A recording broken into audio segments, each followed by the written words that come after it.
Like all scientists who study migratory species will know, we revolve our lives around the rhythms of the arrival and departure of our chosen species. For me, here in Rarotonga, that's the Oceania humpback whale.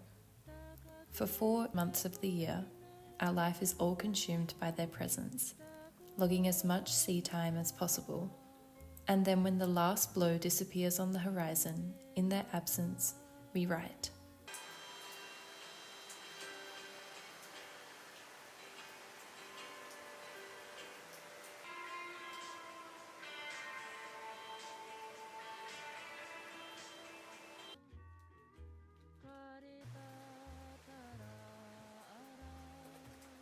The life of a whale biologist is one of duality, split into field season and writing season. When the research vessels are tucked away until the whales return, the freezers are full of genetic skin samples, the hydrophones have been retrieved, the voice notes have all been logged, and all of the team members have migrated back to their own corners of the world. We write.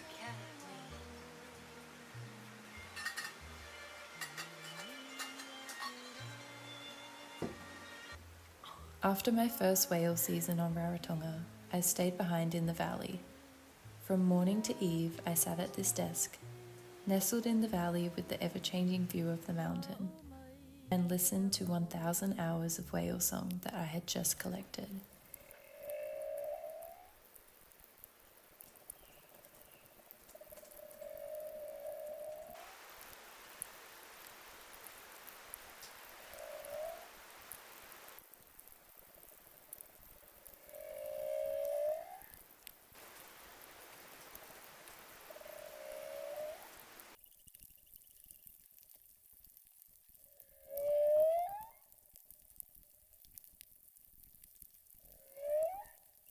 Humpback whale song has had humans spellbound for decades.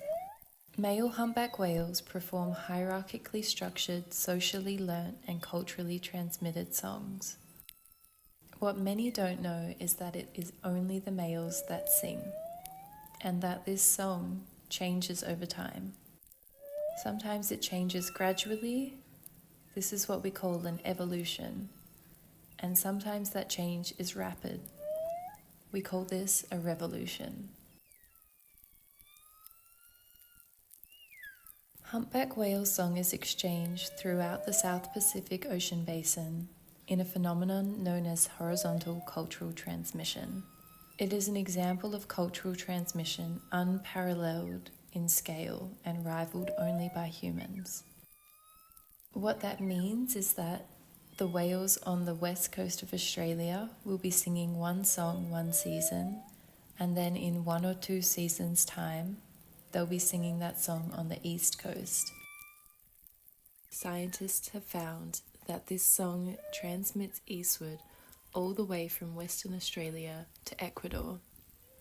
Scientists are now curious as to whether the song will continue to transmit eastward, full circle back to Western Australia, to connect the entire Southern Ocean and create a circumpolar cultural transmission. What we found in Rarotonga is that the whales are singing 2 song types, meaning that Rarotonga is a site of active song learning. What I'm interested in is finding out how they change from one song to the next.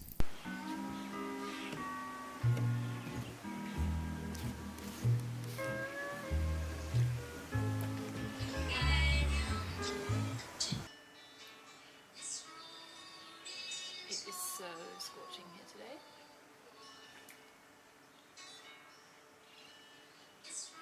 Gusto brought me up a coconut. He bought 2 actually, and we just made eye contact as he was opening them.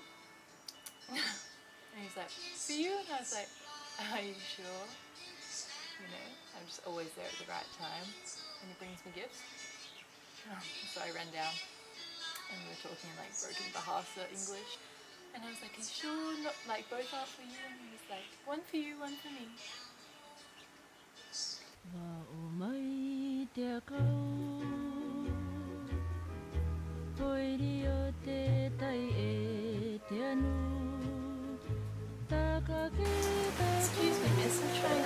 about whales? Is it?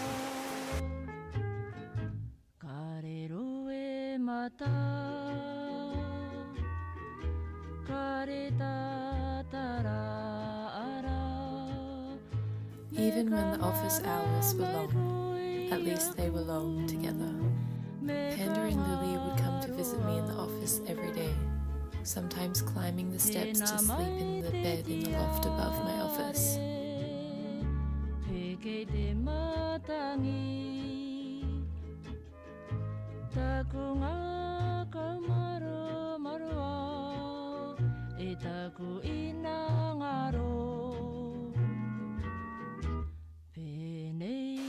Guys, how am I meant to get any work done?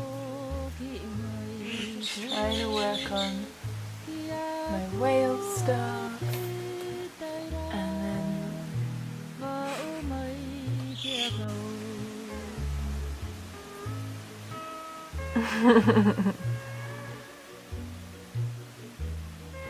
you're kidding me.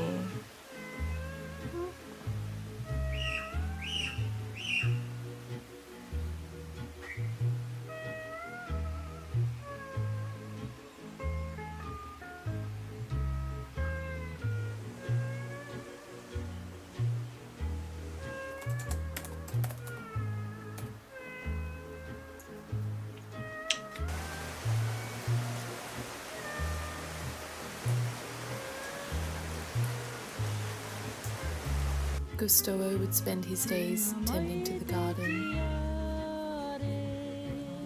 and I'm almost certain he had no idea what I was doing every day for 8 hours a day in my office. He would bring me gifts of coconut and fruits, and I would make him coffee in exchange.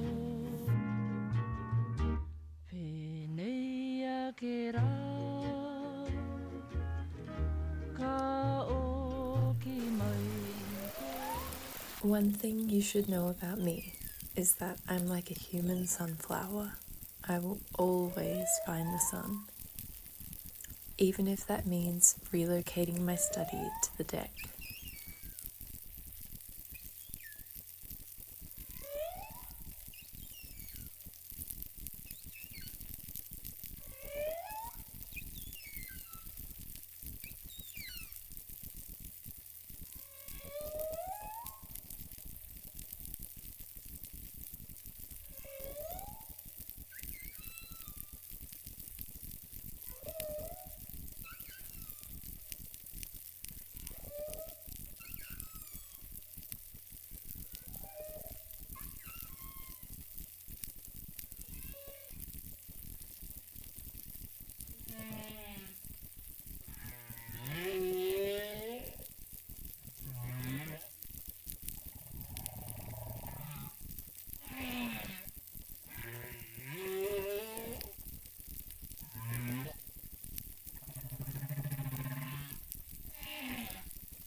A friendly reminder to anyone who needs to hear it, including my future self.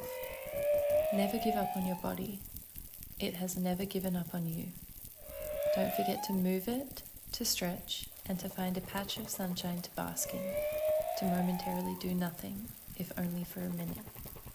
And remember, to continue to learn about the endless fascinations of this earth, you must first be kind to your mind. Go outside today.